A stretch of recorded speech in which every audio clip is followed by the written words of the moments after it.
Bueno, seguimos en este bloque especial de 8, 9, 10 y queríamos tocar un tema especial. Probablemente puede llegar a ser controvertido, probablemente tenga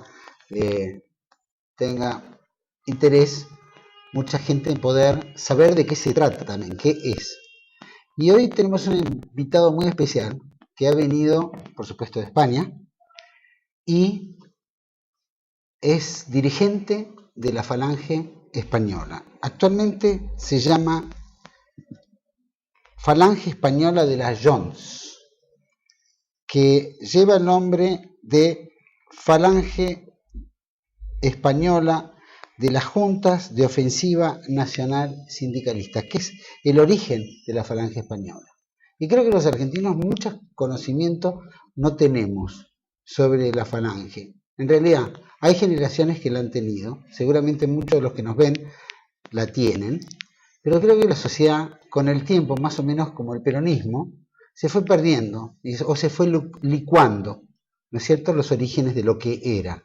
Y a medida que desaparecen los dirigentes, va distorsionándose a través de generaciones cuál fue el origen. Capaz que es el modernismo, capaz que vamos hacia otras épocas, ¿no?, donde todo esto confluye y trata de ser más pragmático. Pero bueno, hoy queremos tocar el tema de la Falange. ¿Cuál era el sentido de la Falange? ¿Cuál fue el espíritu de la Falange?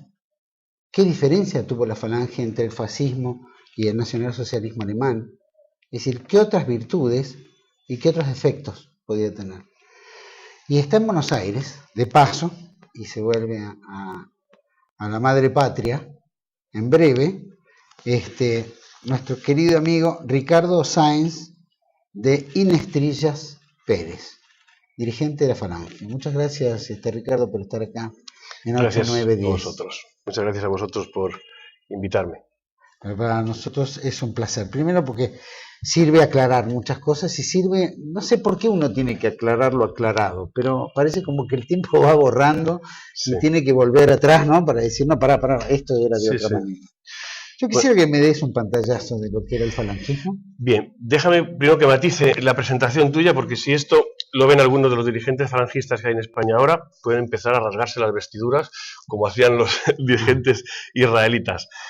Porque no soy un dirigente de Falange Española de las Joncs, que tienen los suyos, sino que he sido un dirigente falangista, o quizás me gusta decir más, he sido un falangista dirigente, porque la mayoría de las veces que he dirigido organizaciones y movimientos políticos no han sido dentro de la Falange, aunque sí de contenido e inspiración falangista, como así constaba en cada uno de los estatutos, Alianza por la Unidad Nacional, Movimiento Social Español, etc. Y cuando fui dirigente falangista, que era secretario nacional de Acción Política de una de las innumerables falanges, que es la Falange de Manuel Andrino, era una escisión de esa Falange Española de las Joncs de la que hablas, y te digo que si aparezco en un programa diciendo que soy un dirigente de Falange Española de las Joncs, creo que Norberto Picó, que es hoy día el jefe nacional de Falange, le da un ataque al corazón y dice, ¿qué está haciendo? Y porque quería matizar eso. Efectivamente, yo puedo formar parte hoy de una Falange virtual, que es la que decimos los falangistas que tienen más cantidad de militantes, que es la FSF, como decimos nosotros de broma, que es falangistas sin falange, que es donde hay más numerosos falangistas, porque la mayoría de los falangistas han dejado de militar en una u otra falange, precisamente porque cada falange es una escisión de la escisión de la escisión de anteriores falanges, donde los enfrentamientos personales, ideológicos, están a la orden del día, donde prácticamente es como una especie de carrera de caracoles, donde cada falange solo se fija en si hace algo más que la falange de al lado, aun cuando ambas estén enquistadas y prácticamente sin ningún movimiento. Por ello hay más falangistas fuera de las falanges que en las falanges, si bien no voy a negar que también hay buenos falangistas dentro de cada una de las organizaciones.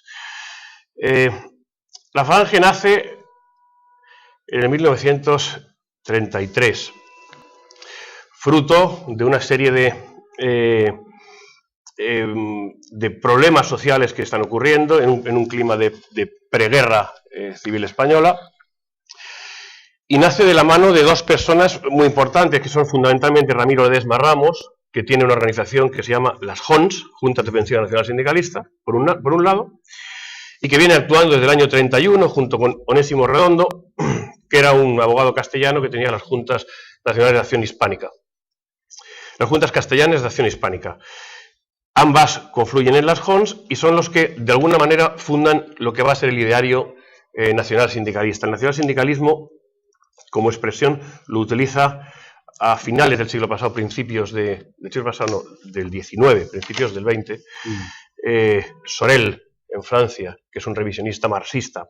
¿En qué consistía el nacionalsindicalismo? Consistía en adquirir un importante sentido de compromiso social, de manera que todas aquellas reivindicaciones que la izquierda se apropia habitualmente, como son las cuestiones de la nacionalización de la banca, de los grandes servicios públicos, la reforma agraria, la redistribución de la riqueza, la expropiación de los grandes terratenientes, todo ese tipo de cosas, hacerlas propias.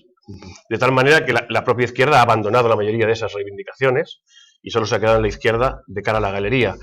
Y las JONS pretenden que ese mensaje vaya asociado al mensaje de reivindicación nacional, de reivindicación de identidad, de integridad, de soberanía y de independencia nacionales. No tienen por qué ir de la mano. Habitualmente la derecha siempre había olvidado las reivindicaciones de carácter social y la izquierda siempre había olvidado las reivindicaciones de carácter nacional. Lo que pretende las JONS y después Falange Española es unificar ambas reivindicaciones.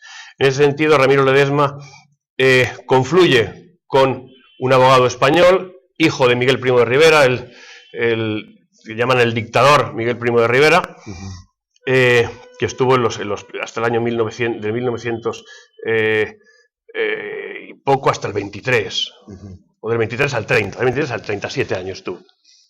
Entonces, hijo del dictador, José Antonio Primo de Rivera, un señorito de derechas, que es como él era cuando empezó, porque era de una gran familia, de una familia pudiente, hijo del general que está mandando los destinos de España entonces, que es uno de los marqueses de Estella, es decir, que tienen rancio abolengo, tienen un título de nobleza, y precisamente por esto tiene más mérito lo que hizo, que fue renunciar a sus prebendas, a sus placeres, a su vida regalada de lujo, a la que podía haber estado destinado, y a su actividad profesional en su despacho de abogados, y dedicarse a armar o intentar armar una organización política militante como era Falange Española de las JONS. En el 33, José Antonio da carta blanca, funda lo que es Falange Española a secas, y en el 34 se unen la Falange Española de José Antonio y las JONS de Ramiro Ledesma, formando la Falange Española de las JONS, Falange Española de las Juntas de Ofensiva Nacional Sindicalista. ¿Qué es lo que ocurre? Que hay una evolución muy importante en José Antonio en los primeros tiempos. Primero, el contacto con Ramiro Ledesma, que era quizá el más revolucionario de los dos, le hace abandonar algunos de sus tics o clichés de la derecha nacional. Segundo, la propia evolución de los acontecimientos, el hecho de comprometerse en una causa social, empieza a hacer que uno empiece a abandonar algunas de esas actitudes. De hecho, hay que recordar que José Antonio no salió nunca elegido en las elecciones por la Falange, sino que la vez que salió elegido fue en una agrupación monárquica de derechas, porque era la agrupación que le brindó un lugar en sus listas y con la única que tenía alguna oportunidad de haber salido. Y los únicos discursos falangistas que se han dado en las Cortes fue los que José Antonio, desde unas listas monárquicas de derechas, empezó a dar entonces. ¿Y qué pasa? La doctrina falangista empezó a pergeñarse entonces, casi sobre la marcha, basándose en 10 o 12 puntos, que luego se convirtieron en los 27 puntos de la Falange.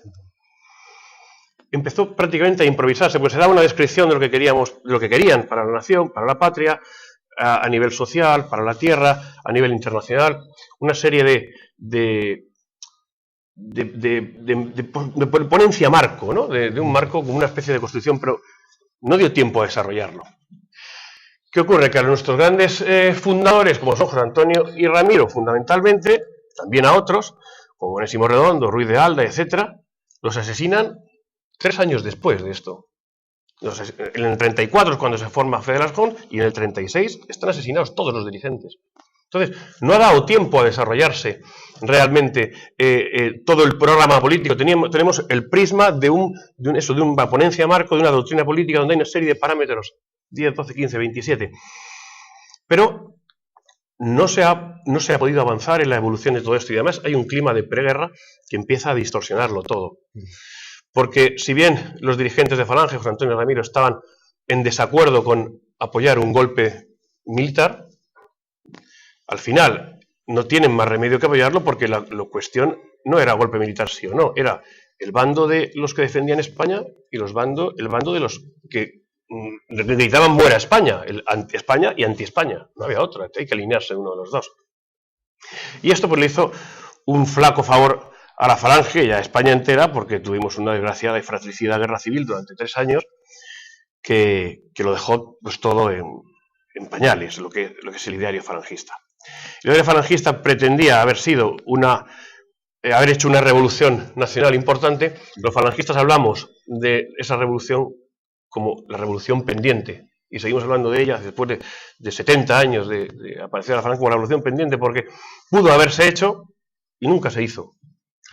Pudo haber sido un gran movimiento de masas y realmente no lo fue, porque cuando fue un movimiento de masas, que fue con la Falange de Franco, ya quedaba muy poco de falangista más que la parafernalia, la carátula, los símbolos, los escudos, y pierde mucho de su autenticidad y su legitimidad.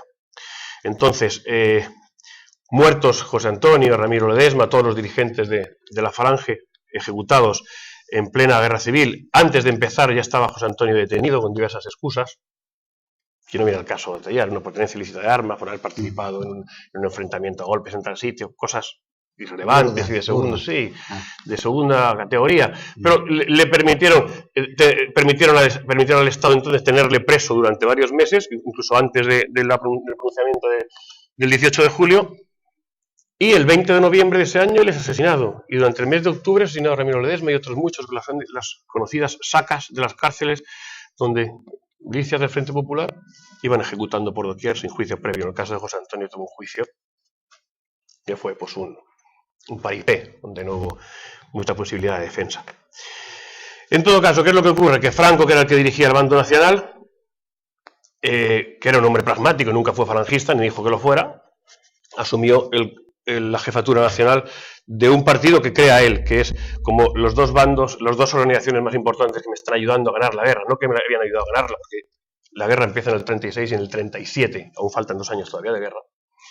Es cuando hace el decreto de unificación. Dice, ¿quiénes me están ayudando más? La Falange y los carlistas.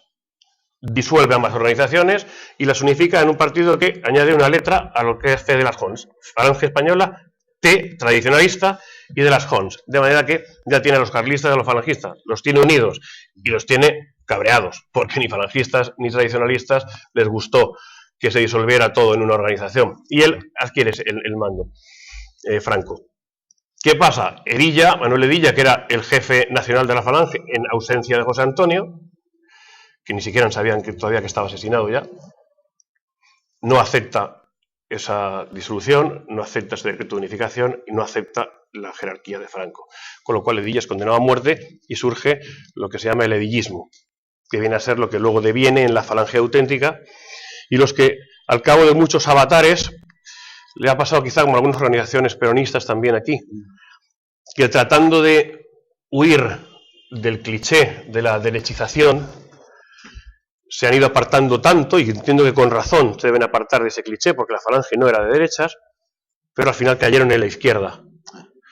Y de ahí surge una Falange auténtica que durante los primeros años de la transición hace actos conjuntos con organizaciones de izquierda y de extrema izquierda, con la RT, con la Liga Comunista Revolucionaria, incluso algunos contactos con miembros de los Grapo. En todo caso, muy respetable los intentos de Falange auténtica. El problema es que, como te decía antes de empezar esta grabación, que donde hay reunidos 3 falangistas, generalmente hay 3 formas de interpretar el falangismo y de ahí pueden surgir 3 falanges. Porque cada uno interpreta como quiere, cada uno se queda con una faceta de José Antonio, porque José Antonio tuvo una evolución desde ese señorito de derechas que empieza a hacer política para defender la memoria de su padre, que es para lo que él entró en política, puesto que muerto el dictador Miguel Primo de Rivera, lo que hacían era caerle un aluvión de insultos todos los días en las instituciones y en las cosas. Él entra para defender la memoria de su padre y empieza a improvisar, de la mano con otros contactos, con Ramiro Ledesma y demás, lo que es el ideario de la Falange, lo que va a ser. Y él va transformándose va asumiendo caracteres de movimiento fascista. Eso no hay que negarlo, a la Falange Auténtica eso le sale urticaria cuando se dice así, pero es un movimiento de corte fascista. No es casualidad que uniforme a sus muchachos, que saluden brazo en alto, cuando los fascismos están en los años 30 imperando en toda Europa, Claro.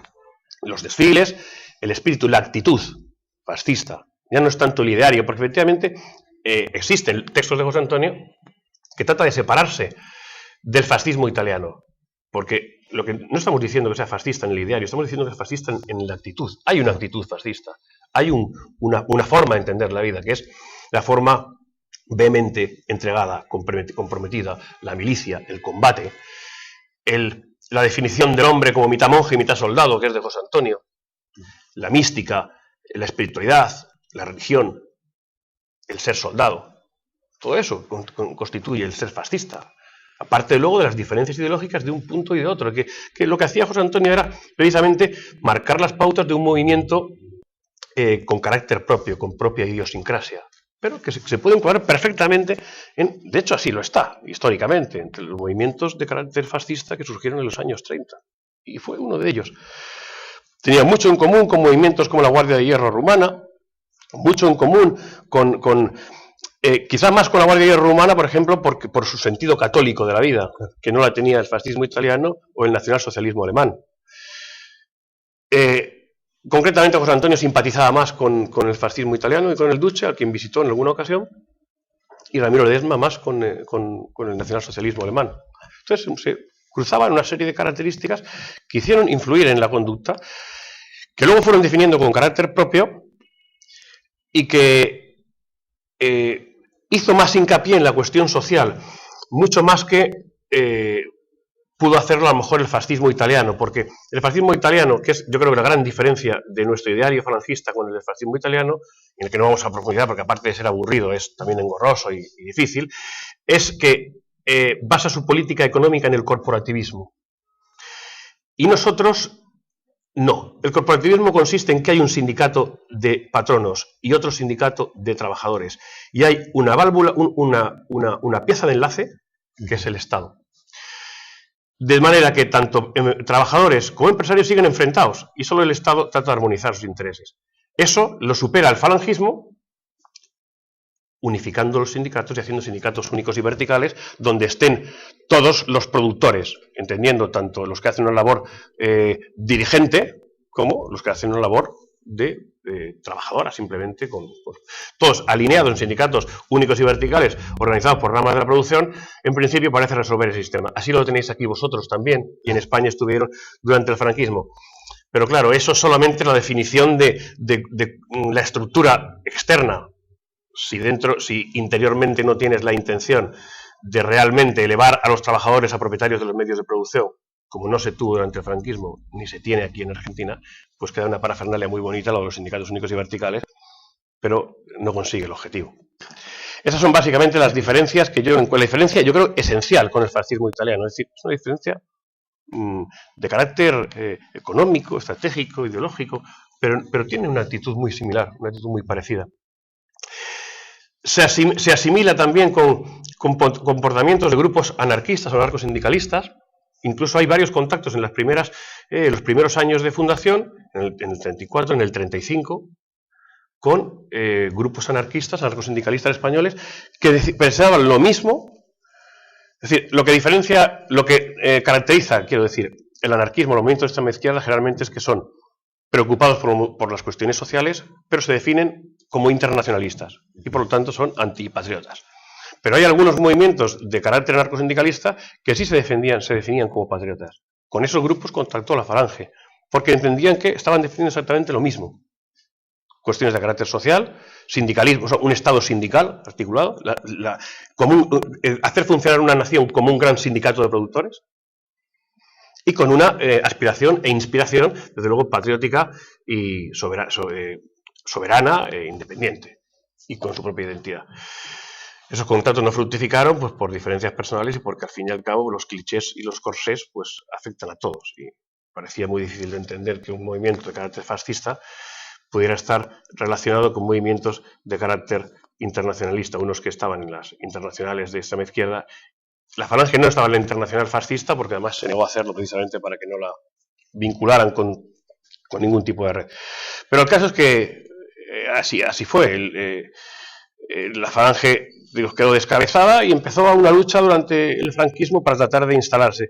Focos pequeños, focos peleados entre sí, focos que trató de llevar adelante un médico que es Narciso Perales, que es el que creó esa especie de falange auténtica durante el franquismo. Luego fue el Frente Sindicalista Revolucionario, hay una sopa de siglas, el FNAL, Frente Nacional de Alianza Libre, Conedilla también, varios focos. Ahí nace la Falange Independiente durante el franquismo también, no como partidos políticos legalizados, porque los partidos políticos estaban ilegalizados todos. Solo existía uno, que era este FET de las Jons, que luego se transforma en el Movimiento Nacional. Y a partir de ahí pues se va desvirtuando y se va dulcificando y se va mezclando en el sistema.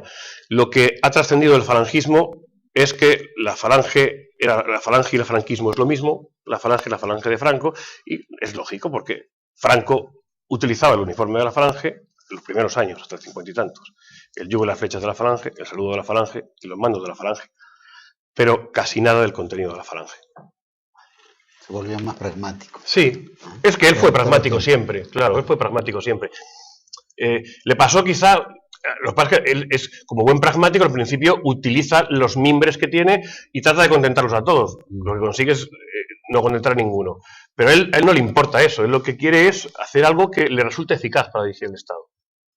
Y más adelante empieza a renunciar a determinados símbolos para celebrar el saludo porque está metiéndose en el mundo internacional y la ONU, y eso es contraproducente, claro. Y ahí empieza a meterse con el Opus Dei, con la Iglesia, y empieza pues a desvirtuarse todo lo que pudo ser, y no llegó a ser nunca, salvo por 2 o 3 ministros falangistas que tuvo durante el franquismo, que son José Luis Larrese y Girón de Velasco y pocos más, que hicieron realmente conquistas sociales, las conquistas sociales que pretendía la Falange. Bueno, nosotros vamos a ir a hacer un pequeño corte, volvemos enseguida analizando un poco, escuchando a un referente tan importante como es Inestrillas, para que nos cuente un poco de la Falange, y ahora vamos a entrar en la Falange casi del hoy. No se vaya, volvemos enseguida.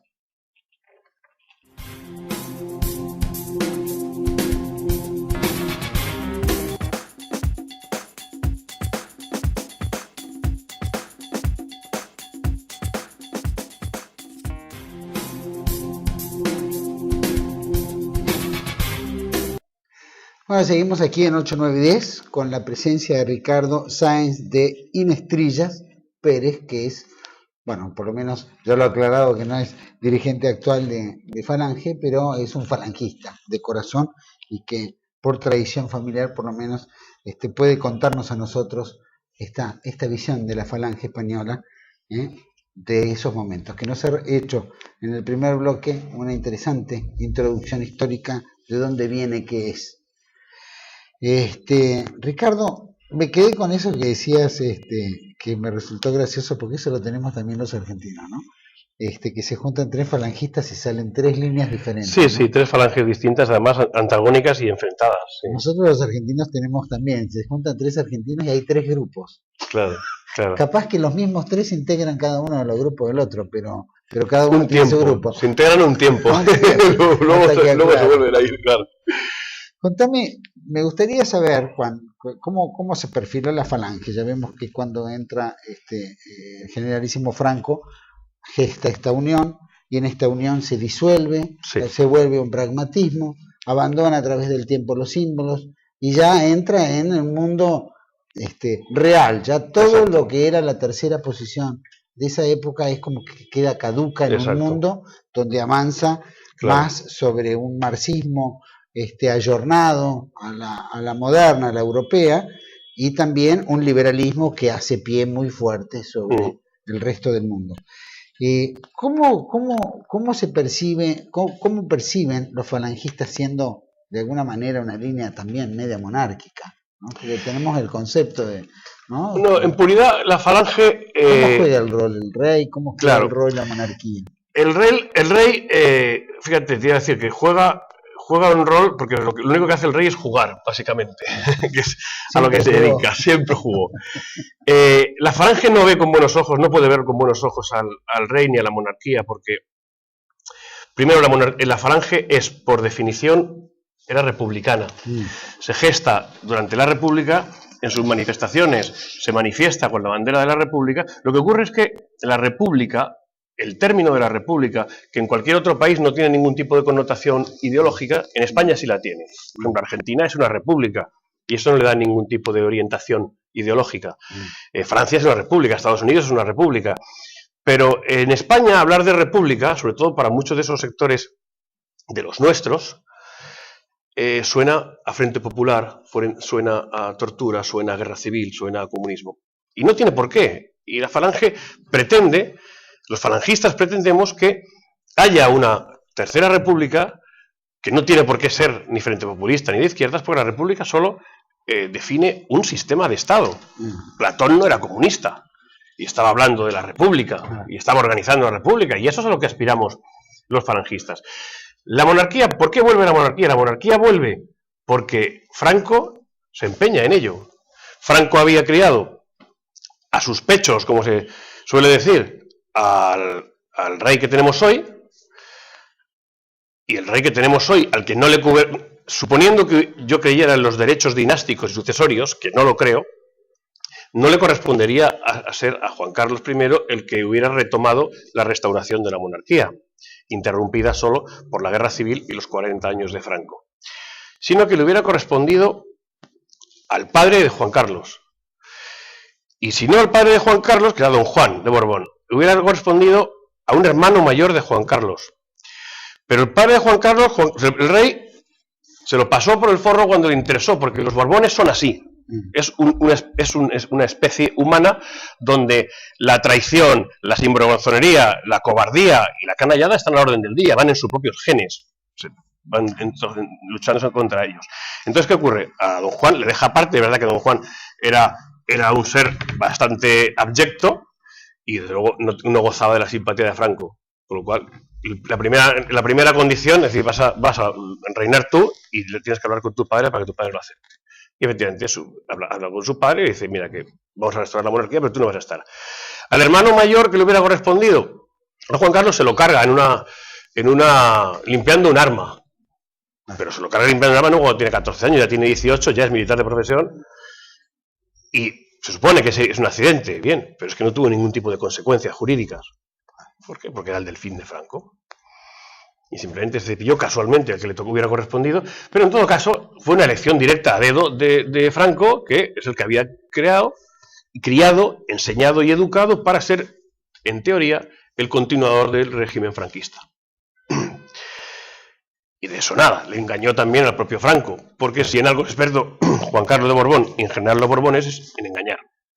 Son, como decís aquí, chantas por naturaleza. Y entonces, ¿qué ocurre? Que efectivamente, muerto Franco, ya estaba, antes de morir Franco, ya estaba instituido el príncipe como el sucesor y como la persona en la quien recaería en todos los poderes del Estado una vez que Franco desapareciera. Juan Carlos jura sus votos en las Cortes, en vídeos a los que puede acceder cualquier persona en Internet hoy día, y donde se le ve haciendo todo un alarde de hipocresía, cinismo y deslealtad, de perjurio, jurando sobre los santos evangelios, lealtad a Franco, al régimen del 18 de julio, a los principios fundamentales del movimiento, y ensalzando y haciendo toda una loa al general Francisco Franco, para unos minutos después, o quizá unos días después, cargarse todo el juramento que ha hecho y empezar a remar en una dirección absolutamente distinta, con la ayuda de todos los dirigentes políticos del franquismo, es decir, con la ayuda de Adolfo Suárez, con la ayuda de Fraga Iribarne, con la ayuda de todos los ministros del movimiento, toda la gente, con Martín Villa, todos los dirigentes del movimiento nacional, son los que pegan un cambio a la situación, legalizan todos los partidos políticos, se traen de la mano a Carrillo, que era el conocido como asesino de Paracuellos y que estaba escondido desde entonces, porque además ha muerto tranquilamente en la cama hace muy poco tiempo, teniendo, como tenía, la responsabilidad de los crímenes atroces que cometió durante la Guerra Civil. Parece que es que cuando la izquierda habla de memoria histórica, en todas partes del mundo, en España, en Argentina y en todas partes, y trata de pedir responsabilidades sobre los crímenes y los genocidios ocurridos por cualquier parte, olvida sus propios genocidios. Y tenemos, como hemos tenido a Carrillo, muerto con 90 y tantos años en su cama, habiendo sido uno de los artífices de las matanzas más grandes que ha habido en nuestra guerra civil, pero no en la guerra, sino en retaguardia. Es decir, un canalla que aprovechaba que todos los hombres están en el frente para hacer perrerías con los que no han ido al frente, con los intelectuales, con los escritores, con los artistas, con sus mujeres y con sus familias y con sus hijos. Y hizo auténticas barbaridades, sin embargo ha muerto tranquilamente en la cama. Pues a este Santiago Carrillo, que estaba escondido y huido durante todo el franquismo, es al que traen los prebostes del régimen de Franco cuando Franco muere. Y traen a Carrillo, se fotografían con él, se le perdona todo, legaliza los partidos políticos y empezamos a jugar a la política democrática, que no lo es tal. Es decir, evidentemente yo entiendo que en algún momento tendría que haberse dado un paso y que a lo mejor debía de haberlo dado incluso el propio Franco dentro de su régimen y no esperar a su desaparición, que era el abrir la posibilidad de que partidos políticos se presentaran. Es verdad que el falangismo en sus orígenes estaba en contra del sufragio universal. Yo también lo estoy, si analizas cuáles son las razones que mueven el sufragio universal, la división ficticia y artificial que imponen los partidos políticos. Pero hoy día es verdad que no hay otro sistema autorizado ni aceptado por la comunidad internacional.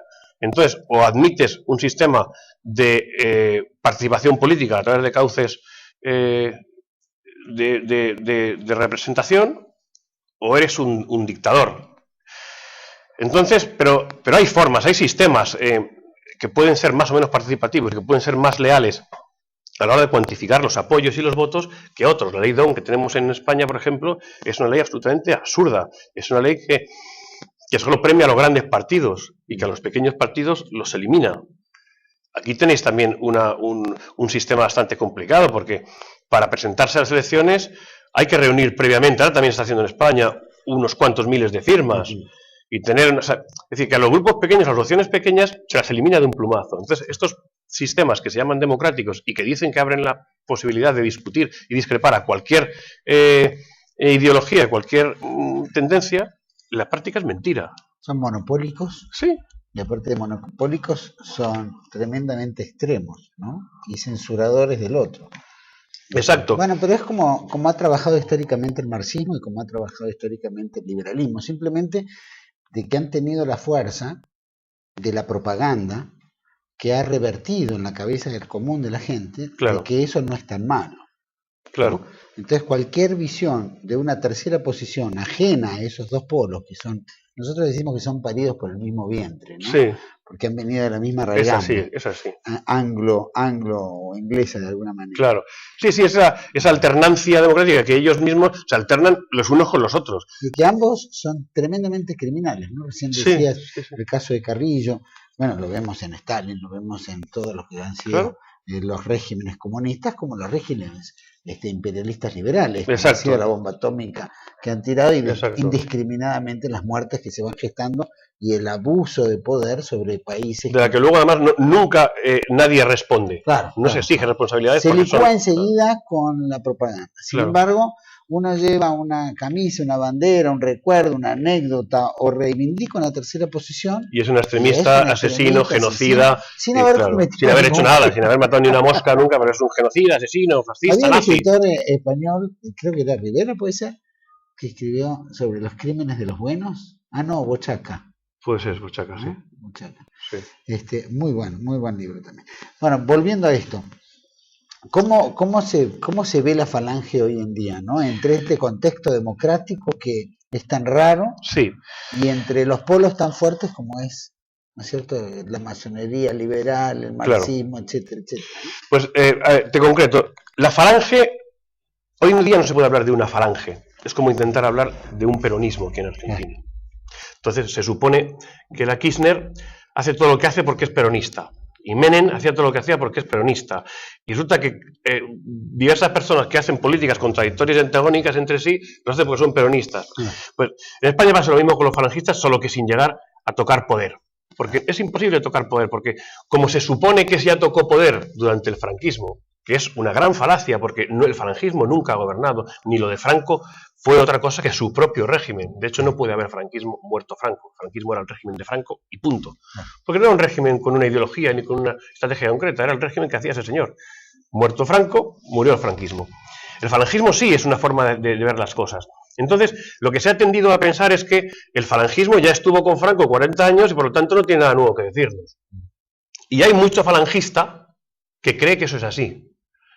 Que son los falangistas que votan al Partido Popular, que es la derecha, porque prefieren votar a la derecha que no al comunista que va a venir a otra vez a asesinarnos y a matarnos. Ese especie de complejo de voy a votar a los nuestros, porque ya, no somos de derechas, pero votamos a la derecha. Esa es la forma de la actitud de muchos falangistas, que no son falangistas en realidad, más que falangistas del falangismo de Franco, que era un falangista solo de forma, un falangismo solo de retórica, ¿no? De repetir consignas y frases manidas, de repetir siempre, y además sacadas de contexto. Entonces hoy no se puede hablar de la falange, hoy se puede hablar de las falanges, porque cada una tiene una línea y una trayectoria distintas, existen al menos hoy día. La falange española de las Jons, que es la que tiene las siglas históricas, y que hoy día dirige un señor que se llama Norberto Picó. Norberto Picó procede de la falange española independiente, y acaba de heredar en el cargo, a suceder en el cargo, a Diego Márquez Zorrillo. Diego Márquez Zorrillo era antes dirigente de los círculos de José Antonio y se definía a sí mismo como antifranquista, pero mentía, porque fue un cargo político durante el franquismo, estuvo en las listas unidas con Fuerza Nueva, en las mismas listas, en la misma candidatura, es decir, que su marchamo de falangista auténtico se lo ha puesto él.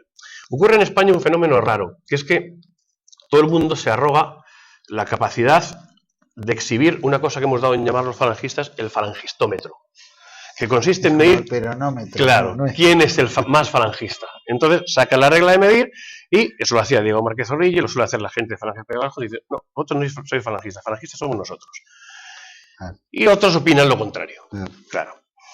En este último libro que he publicado y cuya carátula estáis sacando, La Reconquista del Estado, vienen muchos y pormenorizados datos de cada uno de los dirigentes políticos que se dicen falangistas. Por ejemplo, Diego Márquez Zorrillo, que es de los falangistas, que se decía falangista auténtico y antifranquista, que estuvo en la Resistencia, miente en casi todas las cosas que dice. No obstante, últimamente lo que hacía era servir de testaferro a chiringuitos financieros. Cobrar 3.000 o 4.000 euros por poner la cara para que los chiringuitos financieros a los que estaba sirviendo estafaran a clientes y a proveedores. Eso es lo que hacía. Y eso a mí, un señor que era jefe nacional de un movimiento como Falange Española de las Jons, me parece un insulto que se dedique a esa actividad profesional. Y por eso la saco. Y como hay otros grupos que son escisiones de esa falange madre, que es, por ejemplo, hay otro que se llama la falange, a secas. Esas dos palabras, la falange, porque a Falange Española de las Jons se le conoce como la falange. Entonces juegan como eso, con ese nombre. Pero hubo dos, las falanges. Yo ayudé como abogado a Manuel Andrino, que es el dirigente de la falange, a ganar el derecho al nombre en los tribunales, porque había dos organizaciones que querían el nombre de la falange. Contra otro sector, que era el de Cantalapiedra, que también quería, ambos escisiones de Falange Española de las Jons. Los de Cantalapiedra han creado otra cosa que se llama Frente Nacional, y la falange de Andrino sigue con el nombre de la falange. Existe otra que se llama Falange Auténtica. Existe otro que se llama Mesa Nacional Falangista. Existe otro que se llama Movimiento Falangista Español. Existe otra que se llama Mesa Nacional por la Revolución. Y hay algunas más en provincias, decenas, centenares. Entonces, la falange, cada una tiene una actividad y una línea diferente. A mí, yo con la línea que más me identifico es con la que tiene la falange auténtica hoy. Porque es la que trata de volver a la ortodoxia falangista de la primera época. La que trata de engarzar con las cuestiones sociales de una forma seria y sobria. La que trata de hecho ha abandonado parafernalias, simbologías, folclore. Porque la uniformidad y los símbolos, las simbologías, tienen que obedecer a unas cuestiones que son esenciales. Primero, tienen que servir de señas de identidad. Pero si la misma seña de identidad, el mismo símbolo, lo exhiben 18 organizaciones antagónicas, enfrentadas y con distintos idearios, ese símbolo no identifica. Entonces hay que sustituirlo, porque los símbolos son secundarios, lo importante son las ideas. Pero hay personas entre los nuestros, y siempre le pongo esa comilla a los nuestros, porque como te decía al principio, hay algunos que son tan nuestros, que lo que son es muy suyos. Y no se sabe uno dónde están. Entonces, se aferran a nuestros símbolos de una forma casi determinante. Entonces, no, yo tengo que ir con mi uniforme, con mis trinchas, con mi chapiri, y se disfrazan de frikis y convierten todo un ideario y una forma de ser, que es lo que es la falange, más que una forma de pensar, toda una forma de ser, toda una conducta de compromiso, de militancia, de abnegación, lo convierten en una patochada, en una estupidez, en una cosa grotesca.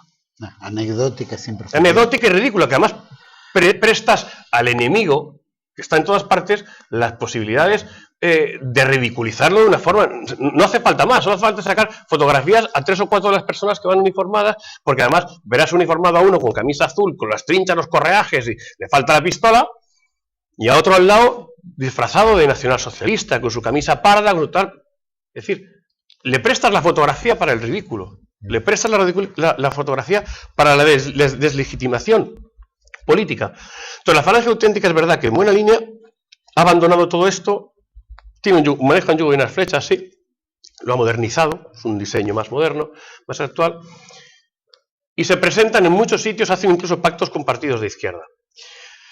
En algunas cuestiones me parece que tienen un comportamiento sectario, y esto acompaña a casi todas las falanges, que es que todos ellos, como te decía al principio, están encantados de haberse conocido y tienen muy poco interés en conocer a nadie más.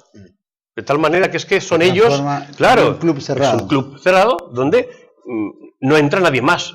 Si alguien se acerca porque no sabe bien de qué va la historia, va a durar 10 minutos. Porque cuando vean la forma en la que se habla, en la que se rechaza, en la que se posterga, en la que se aparta. Y funcionan todos como clubes privados. Todos son grupos muy pequeños, con pocas posibilidades de influir en ningún lado. La mayoría no tienen ni siquiera intención ni ganas de influir en nada. Como te decía al principio, antes de empezar a grabar, la mayoría de los grupos falangistas simplemente se dedican a lo que yo he llamado masturbación política, que es darse gusto al cuerpo. Entonces se ponen sus uniformes, que en ellos se convierten en disfraces, porque son para el ridículo, y se dedican a hacer lo que les gusta, que es cantar 1 o 2 canciones porque no se saben más. Porque es que ni siquiera se toman el trabajo de aprender que tenemos un cancionero amplísimo. Decía Cornelio Codreanu que un movimiento sin canciones es un movimiento muerto. Claro, porque eleva el espíritu, eleva el ánimo, hay una mística importantísima en estos movimientos de carácter fascista y que forman parte esencial de nuestro comportamiento. Entonces ellos no se saben cara al sol y mal. Y alguna otra canción. Yo he encontrado aquí argentinos que saben más canciones que la mayoría de los falangistas en España. Y entonces, ¿qué es lo que hacen? Pues hacen su disfraz, llevan la corona, hacen lo que yo he llamado el falangismo necrológico y van de cementerio en cementerio, de iglesia en iglesia, de funeral en funeral, cada año el Vía Crucis de cada año. El Vía Crucis creo que tiene 14 paradas, pues estos deben tener 18. Entonces cada mes tienen alguna parada donde van a rezar a algún lado. Que está muy bien acordarse de tus caídos y está muy bien rememorar a tus muertos. Pero para eso tiene que haber otras organizaciones que existen, como está, por ejemplo, la Hermandad de la Vieja Guardia, como está la Fundación de la División Azul, como está la Fundación José Antonio. Es decir, hay otros organismos que pueden encargarse de rememorar esas cosas. Un partido político, una organización política, no tiene que tener, y sobre todo en exclusividad, el calendario del Vía Crucis necrológico todos los años, porque cansa. Porque es que además repiten, no es que repitan discursos con ocasión de las mismas fechas, repiten exactamente el mismo discurso del año pasado. Vuelven a decir, o sea, si has ido a un acto, ya has ido a todos. Y siempre van el mismo número de personas, y ellos no se preguntan por qué. ¿Por qué van siempre 20 personas? Cada vez más viejos, y alguna menos al año siguiente porque habrá muerto. De viejo. Claro, las falanges hoy en España sacan 12.000 votos entre todas. ¿Por qué? Porque quienes votan a la falange son viejos. Y ya no distinguen cuáles son las siglas que ponen. Ven un yugo y unas flechas, no buscan más y la meten en una papeleta. Entonces, si hay 17 falanges, entre todas sumarán 12.000. Si solo se presenta una, sumarán 12.000. Bueno, cada año cada elección 300 menos, que son los que habrán muerto en esos últimos años de viejos. Entonces, es imposible, claro. Eso nos pasa a nosotros con el peronismo también, de alguna manera, lo acabas de decir, ¿no? Pero también con otros hechos históricos o personalidades. A veces integraban institutos como el de Rosas, que para nosotros es el arquetipo de la argentinidad, el hombre que ha defendido la soberanía nacional con un gran criterio, amplió las fronteras del país en el sur, en fin, no solo estadista, sino un gran gobernante, con criterio, ¿no? Y con buena forma. Sin embargo, se lo rememora, como se rememora San Martín, como se rememora a tantos otros, pero no se aplica ni siquiera a su política, ni el comportamiento, ni sirven como ejemplo, es simplemente el ejemplo de la retórica para el discurso. Es un fetiche, sí. Es un fetiche, lo convierten en fetiche, sí. Sí, como vos decís. Vamos a ir a un corte, volvemos enseguida, vamos a ir a nuestro tercer bloque, abusando de la amistad con Ricardo, y vamos a conversar un poquito de lo de cómo ve y el mundo, cómo está. Volvemos enseguida con Ricardo Inestrillas, hablando un poco de la Falange y su visión del mundo hoy. Ya volvemos.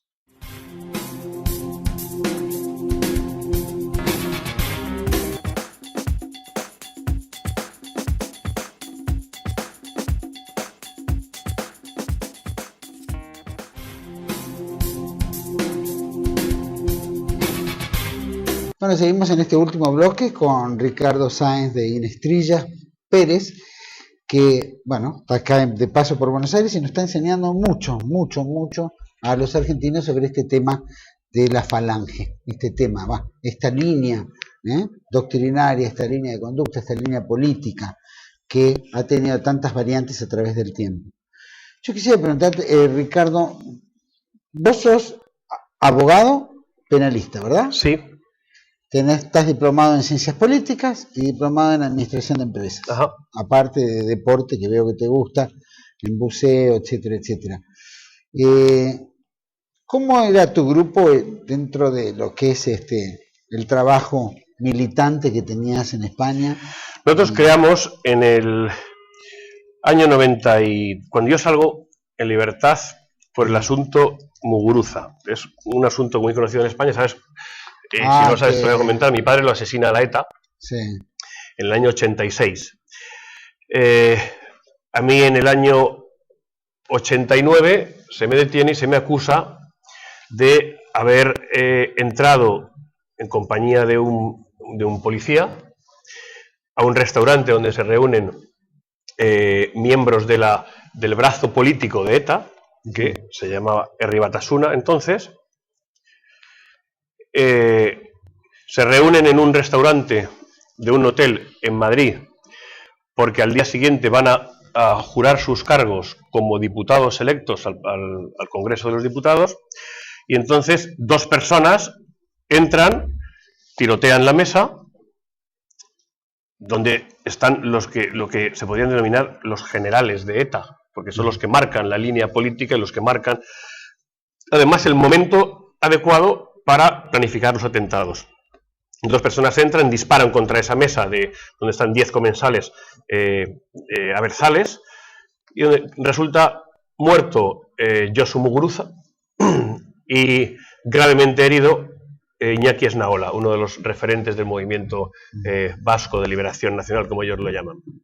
De eso se me acusa a mí, de ser una de las personas que entra con ese policía, y eso me cuesta estar casi 3 años preso, sin juicio, y cuando el juicio sale en la Audiencia Nacional, cuando se realiza, yo salgo absuelto, pero con unas peticiones a las que me enfrentaba que eran de 189 años de cárcel, porque no solo nos acusaban de este atentado, sino que claro, te endosaban. Había 10 acciones más, claro, 10 acciones más, varias en el norte, en Vascongadas, con artefactos explosivos, siempre contra intereses de etarra, gente vinculada con la banda terrorista ETA o con el movimiento político suyo, que es Herri Batasuna. Todo ello también de intentar ejecutar en varias ocasiones al Comando Madrid, cuando era trasladado para juicios desde la cárcel a la Audiencia Nacional a ser juzgado. También me acusaron de haber intentado disparar contra el comando, un montón de cosas que al final se quedaron en una absolución para mí por falta de pruebas y en una condena para el policía Ángel Duce, entre otras cosas porque él asumió todas y cada una de esas acciones. Al salir yo de la cárcel en este periodo, yo salgo en el año 93, varios camaradas antiguos que habían estado militando conmigo, unos en Fuerza Nueva, otros en la Legión de San Miguel Arcángel, que yo fundé también cuando tenía 18 años, que duró muy poquito tiempo porque enseguida desarmamos a una patrulla de policía y acabamos todos presos. Y en el año 93 se ponen en contacto conmigo y me dicen de formar un partido político, un proyecto político que tratara de aglutinar las 50.000 familias del mundillo patriota, que estaban diseminadas como lo están ahora. En este orden de cosas creamos un grupo político que se llamó Movimiento Social Español, que concurrió a varios procesos electorales y que trató de unificar, de aglutinar en su seno a varias organizaciones políticas. La verdad es que no consiguió más que aglutinar a algunas de las personas que formaban parte de las otras organizaciones políticas, pero no las organizaciones como tales. Así que seguimos trabajando en el tema de la unificación, de hacer una coalición que tratara de contemplar todas las sensibilidades políticas, y creamos al cabo de un año y pico, en el 95, la Alianza por la Unidad Nacional. Y ahí sí conseguimos aglutinar a lo más significativo e importante del momento entonces en cuanto a militancia política. Conseguimos aglutinar a Nación Joven, Frente Alternativa Nacional, el Movimiento Católico de José Luis Corral y el propio MSE. Algunos sindicatos como Fuerza Nacional del Trabajo, otros sindicatos universitarios, o sea, unos sectores bastante importantes, quizás los que más actividad política tenían. Tanto el MSE, el Movimiento Social Español anteriormente citado, como la Alianza por la Unidad Nacional, entre sus estatutos recogían la inspiración en el nacional sindicalismo, que es la ideología de la falange. Os digo que siempre he sido un dirigente falangista, o un falangista dirigente, no un dirigente falangista porque no he sido dirigente dentro de las falanges, a la que yo empecé a militar en el año 2007. Claro, el AUN tuvo una vida determinada, hasta que en un momento determinado estaba tomando un protagonismo que a las fuerzas del sistema le parecía intolerable, sobre todo con el tema de frente al terrorismo, con el tema de nuestro posicionamiento y nuestra intolerancia frente a los fenómenos terroristas, frente a las negociaciones, frente a las excarcelaciones, frente a los indultos, unas veces camuflados y otras veces abiertamente evidentes. Y precisamente durante el transcurso de unas jornadas de juicio contra la Mesa Nacional de Ribatasuna, la UN tuvo un comportamiento que salió en todos los medios de comunicación, porque fue muy hostil a todo ese juicio. Nos plantamos en la puerta de los juicios cuando entraban los dirigentes de la Mesa Nacional de Ribatasuna, les increpamos, sembramos todo el paseo de la Castellana de Madrid con cruces, una de cada asesinato por ETA, con el nombre y apellido de cada asesinato. O sea, convertimos en un camposanto los jardines de la Castellana de Madrid. Tuvo una repercusión muy grande. Entonces, durante esa temporada, ¿qué es lo que hicieron? Ribatasuna se quejó de estos problemas, que Ribatasuna tiene mucho poder de influencia sobre el gobierno, por eso siempre está intentando negociar con ellos. Se quejó de esta actitud de AUN, de hostilidad, ¿y qué es lo que hicieron? Me inventaron un sumario, me detuvieron y me encarcelaron, primero durante todo el tiempo que duraron las jornadas del juicio de Ribatasuna. De manera que ellos pudieron tener sus juicios sin que nadie les molestara, ni les increpara, ni hiciera ver al resto de la sociedad española que la transigencia y la humillación a la que estaban sometiendo a todo nuestro pueblo. Y años después, pues, se transformó en un sumario en el que me acusaban de dispararle a un sobrino del vicepresidente del gobierno con Aznar, con el Partido Popular, con la derecha precisamente. Y esto lo digo porque muchos de los nuestros, como decía antes, piensan que el mejor refugio de los nuestros a nivel conseguir rentabilidad política es la derecha. Y yo no me canso de decirles que la derecha es nuestro peor enemigo. Porque la derecha generalmente lo que hace es, para quitarse el San Benito de ser de derechas, nos acusa y nos señala siempre con el dedo a nosotros. Puesto que muchos de ellos tienen el origen en los mismos movimientos políticos que nosotros, lo que tratan es de echar balones fuera. Cuando ellos les llaman fascistas, dicen, no, los fascistas son estos, y nos señalan a nosotros. Claro, con lo cual, los que más caña nos dan, los que más nos tratan mucho peor, porque la izquierda le va a confundir con nosotros. Pero a estos sí les pueden confundir con nosotros. Y de hecho les llaman los fascistas también a ellos. Entonces, ¿qué es lo que hacen ellos? Pues ellos lo que hacen es lincharnos a nosotros, para demostrar que ellos no tienen nada que ver con los movimientos de carácter fascista. Entonces, ¿qué hicieron? Articularon una burda maniobra, de manera que yo aparecí como una persona violenta y desquiciada, que había disparado varias veces al sobrino de Rodrigo Rato por una absurda historia relacionada con drogas, con una cosa ridícula, que al final me tocó pagar 7 años de cárcel. Durante todo este tiempo... ¿7 años completos? 7 años, no, 7 años completos de cárcel, efectivas 5, efectivos de cárcel 5 años. Más los 4 que ya llevaba a la espalda, pues son 9 durante toda mi vida. El caso es que durante este tiempo, claro, el AUN quedó descabezado, que es una de las cosas que querían hacer.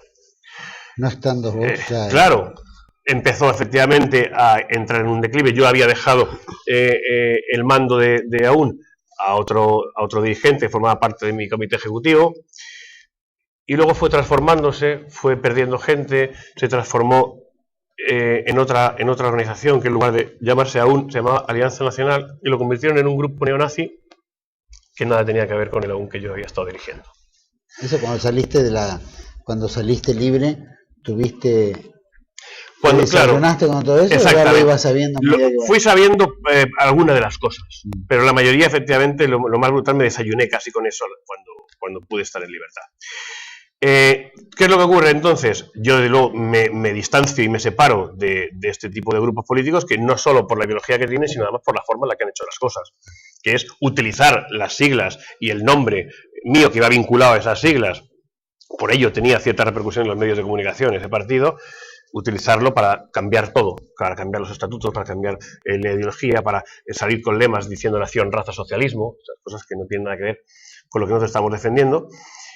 Y creo, con otros camaradas, la Asociación Comandante Inestrillas, que lleva el nombre de mi padre, para hacer actividades de reivindicación política y sobre todo de índole cultural, de presentación de libros, conferencias, para tratar de alguna manera de poder seguir incidiendo en la labor intelectual y cultural de formación de tantos jóvenes como consideramos que es tan importante. Creamos también otra asociación que se llama Auxilio Azul, precisamente para auxiliar a los presos que siempre históricamente han sido tan abandonados por nuestra propia gente cuando han entrado a la cárcel. Y he conocido durante los 9 años que he estado preso mucha muy buena gente de grupos patriotas que siempre los han dejado de lado cuando han estado presos. Precisamente para que esto no ocurriera, creamos Auxilio Azul, y eso me permitió tener una serie de contactos con algunas organizaciones políticas, por ejemplo, sobre todo con la Falange de Manuel Andrino. Fruto de estas coincidencias en actividades y actos políticos, me ofrecen formar parte de la Falange, porque yo tenía 2 alternativas. Habían fundado un grupo político nuevo, con lo cual iba a contribuir a dividir más el panorama político que ya teníamos entonces, o me integraba en alguno. Como conozco a la mayoría de los grupos políticos en España, o a todos, y a la mayoría de sus dirigentes, pues había muchos que había descartado simplemente porque las personas no me inspiran ninguna confianza. En el caso de Manuel Andrino y su Falange, pensé que sí, que eran las más cercanos a mi forma de actuar y a mi forma de pensar, y me integré con ellos llevando el mando de la Secretaría Nacional de Acción Política durante 2 años así. Decime, en el diciembre del 98 arriaron la bandera española, es decir, arriamos la bandera británica. La bandera británica en el Peñón de Gibraltar, ahí en el Castillo del Moro. Sí.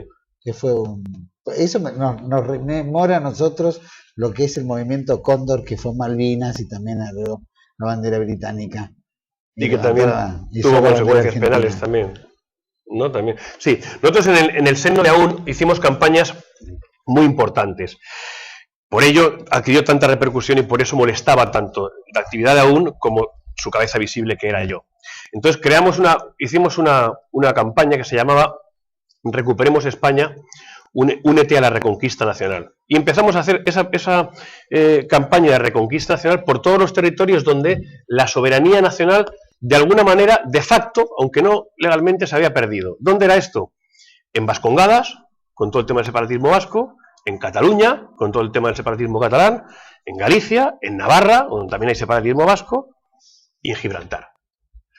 Entonces, hicimos actos en todos y cada uno de los sitios donde la esencia y la soberanía de España se cuestionaba. Y eso nos hizo que nos jugáramos la vida en multitud de ocasiones, porque éramos recibidos en lugares donde eran feudos nacionalistas, separatistas de Vascongadas, donde bueno, pues había un mar de multitud de miles de personas que utilizaban y ocupaban. Nosotros pedíamos autorización para hacer esos actos públicos. Entonces, si nosotros teníamos que manifestarnos en este sitio, ese sitio estaba abarrotado de gente del enemigo. Miles de personas que nos recibían lanzándonos piedras, cócteles molotov, bolas de tirachina, de bolas de rodamiento, de estas de acero. Son una auténtica batalla campal, que es lo que hacían en cada uno de los lugares donde nosotros nos proponíamos dar un acto. Aún así, hicimos actos en todos y cada uno de los pueblos donde, o bien, Herri Batasuna, que era el movimiento este de liberación nacional vasco, el brazo político de ETA, tenía dirigentes, o bien donde a nivel calle la tenían tomada. Y en Cataluña igual, donde hay en todas las ciudades feudo del separatismo catalán, sitios donde también hubo muchos forcejeos, muchas agresiones, volvíamos con los autobuses sin cristales, había auténticas batallas campales. Y en uno de esos actos fue el de Gibraltar, porque también, precisamente, en Gibraltar se estaban amenazando, se amenaza y se ofende permanentemente a la soberanía nacional española. ¿Qué hicimos? Pues tratamos de pensar alguna forma más o menos creativa de llamar la atención, porque lo que pretendíamos era, como dicen los etarras, que pues son nuestros enemigos, pero a nivel político y estratégico les está saliendo bastante bien las cosas, porque van consiguiendo todo lo que se han planteado, eso sí, a costa de mucha sangre y muchos muertos españoles.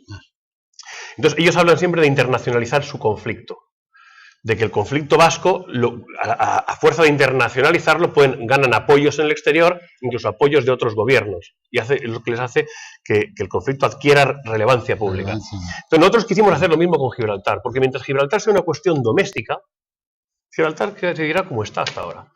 Aunque la ONU haya dicho en 2 o 3 ocasiones distintas que Gran Bretaña debe abandonar paulatinamente su soberanía, que debe cederla a España, la ONU promueve y promulga cosas, pero no hay forma de hacerlas cumplir, porque la ONU está para eso, para hacerle el caldo gordo y el juego a los países que controlan el mundo, que son Gran Bretaña, Estados Unidos, Alemania, Francia. Bueno, eso nos ha pasado a nosotros con Malvinas, ¿no? Está la resolución 1065, la cual insta Naciones Unidas a Gran Bretaña a sentarse a negociar con la Argentina la soberanía de Malvinas. Y nunca se consigue nada, porque la ONU es un organismo absurdo, claro, que sirve simplemente para tranquilizar las conciencias de los dirigentes políticos que dicen que somos a favor de los derechos humanos, que ahora con la ONU no sirve para nada, para justificar, para santificar, para legalizar las actitudes canallescas de la policía del mundo, que es Estados Unidos, y de las grandes potencias que colaboran con él. Es decir, para hacerlas para elevarlas a rango de ley. Los legaliza. Exactamente. Te voy a hacer una serie de preguntitas porque nos queda poco tiempo y la verdad que me encantaría. Hoy las sociedades son como pendulares, ¿no? En los países vemos que se transitó por diferentes etapas. Y vemos una gran crisis, por lo menos la estamos viendo en Europa, ¿no? El euro, las soberanías, es como que se van perdiendo un poquito, con toda esta mezcla económica, intercambio, etcétera, es como que, y una moneda única encima. Pero vemos una devaluación política, hay una devaluación política frente a una crisis que la tienen ahí. Y pareciera como que empiezan a resurgir las ideas de, digamos, más tradicionales o de tercera posición, llamémosla falangistas, fascistas, nacionalsocialistas, como vemos, por ejemplo, en Grecia, ¿no? Que han metido 18 diputados. ¿Vos crees que en Europa es una nueva ola que se viene dando, donde ahora es la oportunidad de esta línea de tercera posición? Yo creo que sí, porque efectivamente esos son los tiempos de crisis, tanto económica, que la hay, y muy grave, además en Europa ahora, como de crisis, claro, desempleo es brutal, y de crisis también de valores, que los está habiendo, es cuando los movimientos terceristas, por decirlo de alguna manera, pueden encontrar su mejor acomodo, porque cualquier otra diferenciación ideológica, mientras la gente tenga dinero en el bolsillo, mientras la gente pueda veranear, comprarse un coche, ir el fin de semana a su casa de la playa, pues esto les da igual. Sí. Pero cuando efectivamente empieza a escasear el trabajo, cuando empieza a haber un desempleo importante, cuando empiezan a haber medidas económicas, cuando quiebran las empresas, pues entonces la gente se radicaliza. ¿Y hacia dónde vuelve los ojos? Pues hacia los movimientos políticos que llevan años, que llevan décadas, al menos en Europa. Fíjate, desgraciadamente en España no es así, porque es que en España no tienen a qué movimiento político volver la cara, que es lo triste, porque estamos desaprovechando unas oportunidades extraordinarias que nos brinda la historia. Porque es verdad que la historia al final se mueve de una forma cíclica y cada X tiempo vuelve a repetir acontecimientos similares donde se podría aprovechar para subir. Efectivamente, sitios como Grecia, como Islandia, Francia, por ejemplo, el Frente Nacional es la tercera fuerza política. En Italia, movimientos políticos muy similares a los nuestros que están bastante bien ubicados. En Alemania están muy bien ubicados. Es decir, podría ser.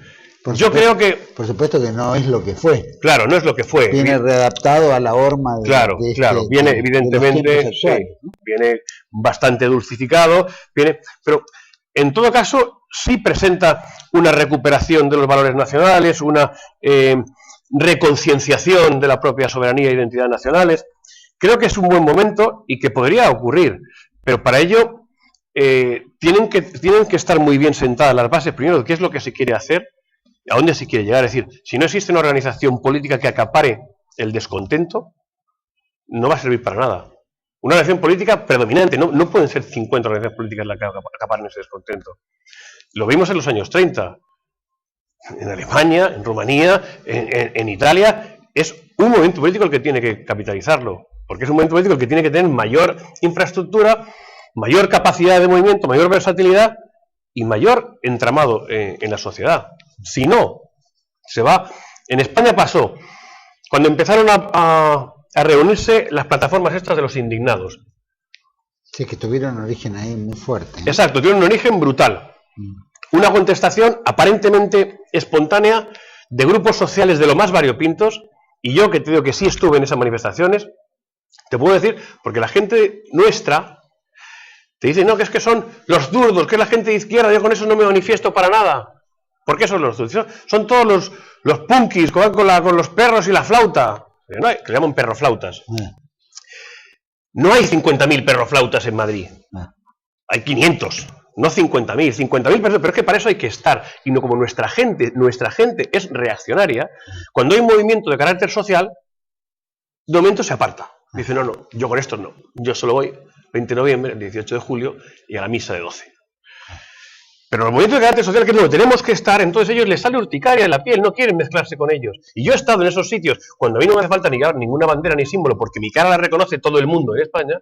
Y he estado entre ellos, que estaban las plazas abarrotadas, y no he tenido ninguna palabra más grave que la otra con nadie. Me han visto, algunos se han sorprendido, y otros me han saludado y me han dado la enhorabuena por estar allí. Y ahí había gente de todos los niveles, había gente, sobre todo de una clase media importante, como está viendo aquí con los movimientos de la clase media. Había gente de izquierda que se le veía tratando de manipular el cotarro, de llevar el control de las situaciones, de crear grupos de debate, tal y cual, pero lo hacía muy bien, porque es verdad que la izquierda se mueve muy bien en los grupos sociales, sí. Y hay que aprender mucho de ella. Y había otros grupos, sin embargo, católicos también, que estaban llevando la voz cantantes, estaban haciendo actividades muy bien, pero ¿qué pasa? Al no haber, precisamente la clave del éxito de estas concentraciones es que no había una organización determinada capitalizando los apoyos. Pero eso ha sido también la causa de la muerte. Porque si no hay una organización detrás que pueda rentabilizar esos apoyos y convertirla en un cauce de desarrollo político, se va como la arena entre los dedos, como el agua entre los dedos. Y así ha habido unas contestaciones brutales, simultáneas en todas las provincias y ciudades españolas, precisamente porque nadie la convocaba, pero el que nadie la convocara y que nadie se haya podido hacer cargo de esa medida ha sido también la causa de que se han ido desinflando. Nosotros pensamos en estos esquemas que podría generar una nueva dirigencia, ¿no? Y yo creo que las nuevas dirigencias, también estos movimientos que son medio amorfos, ¿no? Porque sale todo el mundo, todos más o menos saben lo que quieren, no saben explicar exactamente qué es lo que quieren, de repente les sale espontáneamente alguna cosa que es media frívola o tontona, Sí. pero que en el fondo es un acumulo de un montón de variantes que no le gusta de lo que se está viviendo, pero como que está totalmente devaluada la dirigencia política. Claro. Dirigencia política, dirigencia sindical, aunque quieren que la oposición, que en realidad es como decir nosotros, ellos no sabemos quién es quién, Claro.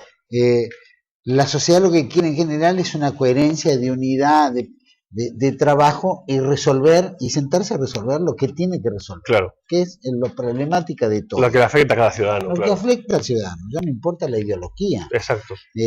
Basta que se haga y basta que se cumpla. Claro. Claro que la ideología está en los partidos y esa es la disyuntiva que Claro. tienen unos y otros de no juntarse o mirarse con recelo. Pero la sociedad lo pide.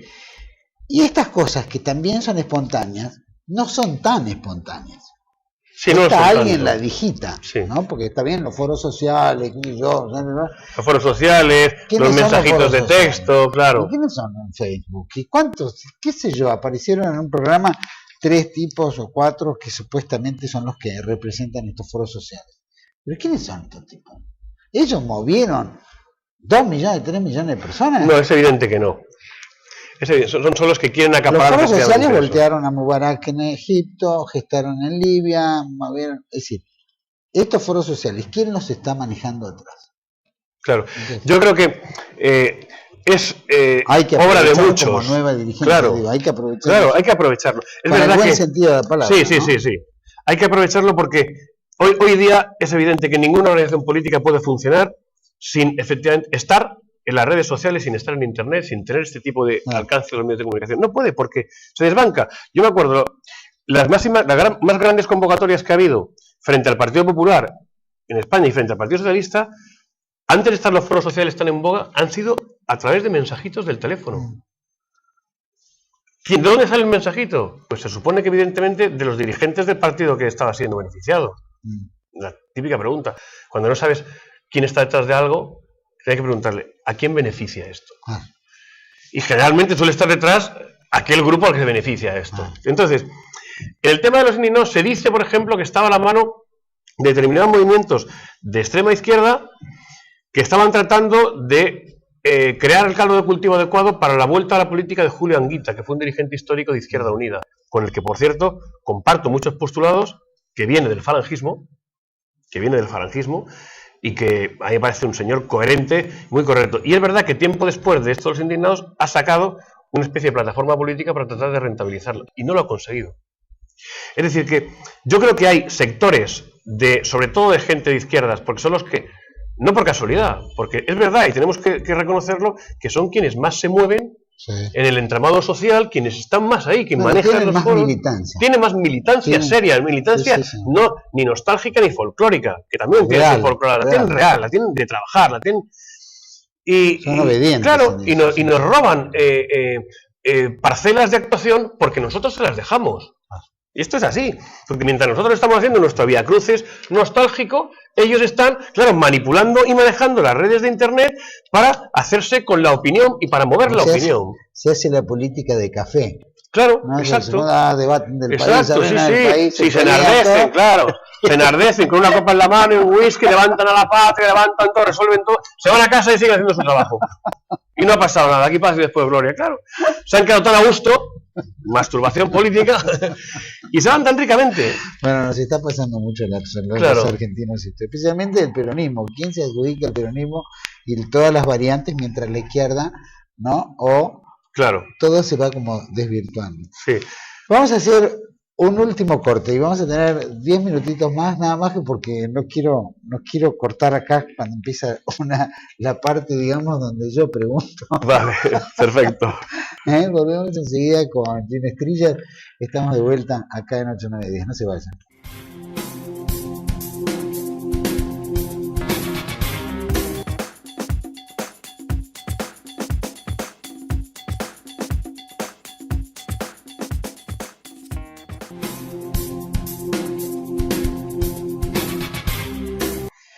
Bueno, seguimos aquí abusando de la presencia de Ricardo Sáenz de Genestrilla Pérez para que nos cuente un poco de esto como falangista de alma, de corazón, de familia, de sangre, de patriotismo, ¿Cómo ve la Argentina? ¿Cómo ven América?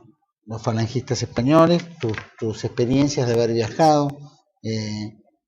¿Cómo ves la transición que está pasando Argentina, por ejemplo, o los países que hayas conocido en América Hispana? La veo Argentina en concreto, la veo en una situación muy complicada, muy difícil hoy día.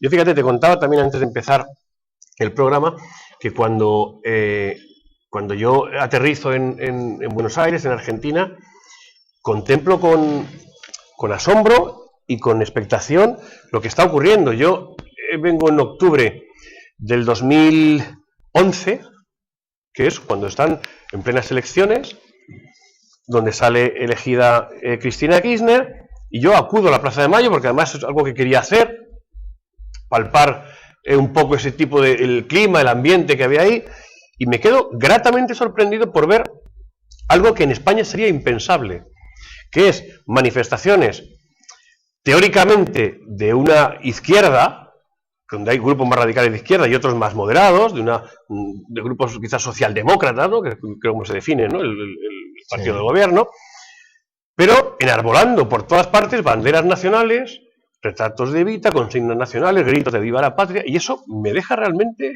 asombrado, porque en España es impensable que una manifestación de carácter de izquierdas, de carácter socialista, hubiera ni una sola bandera de España. Impensable. Si alguien aparece con una bandera de España en unas manifestaciones, le abuchean, le silban, le quitan la bandera, le pegan fuego. O sea, cuando yo vi todo eso, digo, pero es que si en España la izquierda se manifestara con banderas nacionales, yo seguro que me afiliaba mañana. Y me cautivó de alguna manera, incluso el mensaje de la propia presidenta, su tono de voz, lo que decía, y me pareció que era capaz de llegar al fondo, al corazón de los ciudadanos. Me pareció la primera vez y la segunda vez. A la tercera me pareció cansino, me pareció demagógica, me pareció falsa, me pareció hipócrita, me pareció que abusaba, porque además utiliza una fórmula, una coletilla para referirse a su esposo ya fallecido, es si él estuviera aquí, que parece que está hablando de Dios, y si él viniera y cuando él estaba, ¿quién es él? Le preguntaba yo, él dice, no, es su marido. ¿Por qué? Si él es Dios de toda la vida, ¿por qué no lo menciona por su nombre? ¿Qué clase de mística absurda está creando alrededor de una persona de carne y hueso? Y me empecé a dar cuenta de que toda esa puesta en escena que me cautivó y me sorprendió y me llamó la atención tan gratamente, no era más que eso, una puesta en escena. Se fue desmoronando. Claro, era el patrioterismo del que hemos hablado también antes, es decir, y es una cosa muy grave además, porque cuando los gobiernos ondean y enarbolan las banderas nacionales con los símbolos patrióticos que enardecen a la gente, para encubrir su corrupción, para encubrir su negligencia, para encubrir las responsabilidades que tienen los jefes de Estado, eso es una canallada que adopta límites insospechados. O sea, utilizar los resortes que pueden enardecer a la ciudadanía, utilizarlo en el peor sentido de la palabra, para tratar de ocultar, camuflar, justificar las cosas que haces o que no haces en tu gobierno y de las que tienes responsabilidad, me parece una canallada brutal, porque se manipula a las personas, porque se juega con los sentimientos de la gente, igual que se manipula cuando se juega con los muertos y con los desaparecidos. Porque hay muchas asociaciones que se dedican a buscar desaparecidos y fallecidos, pero yo estoy convencido, hoy día, después de haberme introducido en Argentina y haber estudiado esos fenómenos, hablando con grupos políticos, con camaradas, que la mayoría de ellos no está buscando a nadie, más que su propio protagonismo, más que su parcela de poder, más que la corrupción tan exagerada que, por ejemplo, que ha generado la Asociación de las Madres de Mayo. Y eso es del dominio público. Subvenciones brutales, corrupción desaforada. Enriquecimientos ilícitos, claro. Entonces, está muy bien buscar a desaparecidos y hacer justicia, pero cuando se utiliza a los muertos y a los caídos para enriquecerte, cuando se utilizan los símbolos más gloriosos y más cercanos al corazón que tiene un ciudadano para engañarle, para manipularle, se está cometiendo un crimen abominable, una aberración incalificable. Entonces, yo me doy cuenta que la Argentina de hoy, primero, tiene un caldo de cultivo muy adecuado para protestas sociales, que además de las que hay que aprender, porque aquí las reivindicaciones y las protestas las siguen una multitud de gente muy grande. Gente que no va a media horita a un acto y se marcha. Gente que se tiran hora y media, 2 horas, 3 horas, lo que dure el acto. Esas cacerolazas, o cacerolazos le llaméis aquí, ¿no? Que con un ritmo festivo, donde se reivindican cosas y donde la gente está comprometida durante bastante tiempo. Yo conozco grupos relacionados con el peronismo auténtico, que me gustan su línea, que se están manifestando también. He coincidido en otras manifestaciones sindicalistas y veo cosas buenas que se pueden hacer, pero hay mucha mediatización política, hay muchos intereses partidarios, hay muchas subvenciones escondidas y al final resulta que a la postre los sindicatos que tienen la obligación de mediar en los conflictos sociales muchas veces son sindicatos vendidos al poder. Entonces, son cómplices, al final. Claro, y son cómplices, claro, porque son los que tienen esa función y ninguna otra. Entonces, veo que tenemos un gobierno en este momento demagógico y populista, que tiene un discurso de izquierdas, pero una política de derechas, que los gobernantes son todos, aparte, o algunos están incursos en causas de corrupción muy importantes, como el vicepresidente, Vudú, ¿no? Se llama. Y la presidenta es una multimillonaria que se forra en cada operación que hace, se forra cuando expropia, se forra cuando nacionaliza, se forra cuando apropia, se forra siempre, y creo que eso lo debía aprender de su marido, ¿no? Que tenía una gran virtud para relacionarse con uno y su contrario y sacar tajada de todos sitios. Entonces, pero con un discurso populista, mirando a Chávez, ya lo van a tener que mirar en la tumba y tomándole como ejemplo. Pues yo no sé si la parte que conocemos del chavismo en el resto del mundo está tergiversada y a lo mejor ha sido un gran hombre. Lo que sé es que Venezuela tiene muchos millones de personas en la miseria. Y bueno, si efectivamente la revolución que dice que ha hecho, después de estar la cantidad de décadas que ha estado gobernando, ha dado ese resultado, quizás está equivocando en unas cuantas cosas. Y si Cristina Fernández de Kirchner, aparte de ser una multimillonaria con discurso de izquierdas, tiene como modelo al señor que ha imperado por su propia voluntad durante tantos años, porque es que aquí las dictaduras que se critican siempre son las de un lado. Para mí son criticables, pero también, ¿por qué no se hacen autocrítica? Es decir, eso de llamar democracias populares a sistemas en los que uno gobierna 40 años, 50 años, Fidel Castro, Chávez, que no se mueren ni a tiros estos tíos. Es que llegan a un siglo, que no sé lo que harán, han tenido unas vidas donde fuman, beben, han hecho otro tipo de barbaridades y siguen ahí. No sé si es que tienen un pacto con el diablo o si Dios los condena a estar más años. O si nosotros como pueblo tenemos la culpa. Quizá, efectivamente. Bueno, ahora van a sufrir. Vais a pagar la penitencia. Pero el caso es que hablan de revolución y sus revoluciones consisten en que tienen una ciudadanía muerta de hambre y de miseria. Entonces, ¿qué tenemos? Tenemos un sistema populista y demagógico que manipula a la gente, por cierto, que critica a la clase media de una forma brutal, cuando la clase media son las clases que en todos los países sostienen, primero el Estado, segundo las instituciones, tercero el tejido empresarial y económico. Clase media es aquella en la que alguien tiene un trabajo y un sueldo. Es decir, la que paga sus impuestos, la que compra, la que alquila, la que vende, la que mantiene, porque los ricos no dejan ni un centavo en este país, como en ningún país, se los sacan a los paraísos financieros, paraísos fiscales, incluida la presidenta. Y los pobres los perpetúa la presidenta en la miseria, porque no les da trabajo ni les forma, les da una subvención para que le voten, y eso es una canallada brutal. Porque no solo estás comprando voluntades y estás con el clientelismo, sino que es que además estás condenando a la pobreza a esa gente para siempre, a la incultura y denigándola, claro, olvidándote de que son seres humanos que tienen derecho a tener una formación, una cultura y una idea propia, y a tener su trabajo y a poder salir de esos poblados marginales que son las villas miseria, y que hemos conocido bastante bien, porque en el tiempo que he estado aquí he estado colaborando en alguna de esas villas, he estado en Ciudad Oculta, he estado en el barrio, ¿cómo se llama?, 17 de noviembre, hemos estado colaborando con algunos grupos de contenido social que ayudan a la gente en situación de calle por las ranchadas estas de marginales, es decir, y hemos estado en contacto con esas personas, y estás viendo que la presidenta lo que hace con esas personas es darles unas subvenciones para perpetuarlas en la situación en la que están. solo porque van a obtener el voto, el seguimiento y la manifestación. Y hemos además podido averiguar que quien no acude a la manifestación correspondiente, que están controlados y dirigidos por como responsables de distritos, ese no va a cobrar esa subvención ese mes. Y eso es una canallada.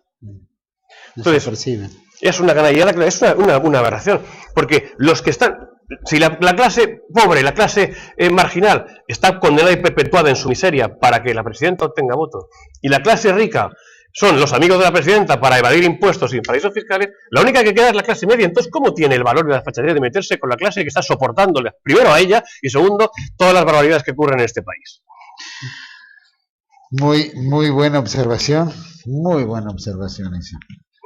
Te pregunto, cuando se habla de justicia social, y dice, bueno, los pobres, etcétera, se habla, digo, desde el punto de vista falangista, ¿se habla de justicia social como una cuestión de derecho o también como una cuestión espiritual, religiosa, que tenemos que amar al prójimo y eso nos conmueve a solucionar los problemas?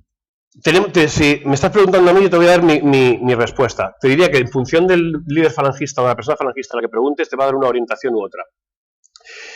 Yo tiendo a ver y quiero ver que la justicia social sea el resultado de la plasmación de un derecho, no que sea el resultado de una obra de caridad. Hay líderes falangistas, por ejemplo, los que están hoy dirigiendo Falange Española de las Jons, que tienen un contenido católico, para mí, exagerado en el movimiento político. Ya José Antonio, que dejó muy claras que aparte que nuestro ideario estaba inspirado en el catolicismo, pero que la Iglesia y el Estado, cada uno por su cuenta, y el Estado a confesionar. Porque en los estados confesionales siempre ocurre lo de siempre, que la Iglesia se hace con los mandos de la situación y al final se desvirtúa todo. Decía Ramiro Ledesma que la revolución al calor de las iglesias se adultera. Y es verdad. Entonces, yo considero que la justicia social es una cuestión de derecho además secular, que todo el mundo tiene que tener derecho, que yo no creo que todos seamos iguales, porque eso es una estupidez de las que nos vende el sistema habitualmente. No somos todos iguales, porque hay gente que trabaja más y otra trabaja menos. Hay gente que tiene mayor capacidad intelectual y otro menos, pero tiene a lo mejor mayor capacidad para los trabajos manuales y otros no tanto. Somos distintos, todos somos distintos. Eso es lo que enriquece el género humano. Pero sí debemos ser iguales en derechos y en oportunidades. Es decir, a cada obligación le corresponde un derecho. Si no hay obligaciones, no hay derechos.